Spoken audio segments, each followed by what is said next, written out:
So dahil dyan, magkano pa pamasahe po ng Mindoro? Tingnan ka na pamasahe, may pinta na ba tayo? Bigyan natin si Kuya ng pamasahe, wala pang pinta yata. Ayan, bibigyan ko si Kuya ng pamasahe niya kasi imagine from Mindoro. Yes, oo.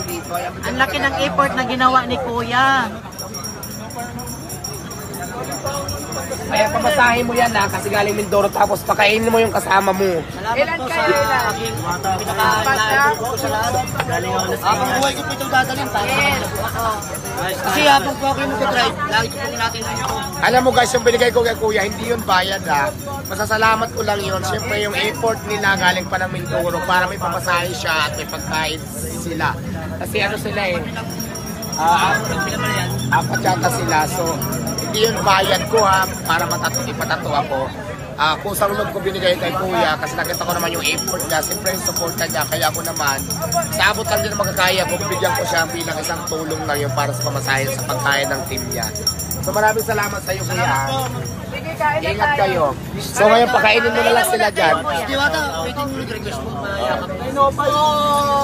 Salamat po. Sana po. Ayan. Kain mo na kayo. Bigyan mo sila ng pagkain. Ayan, okay na yan. Apat kayo.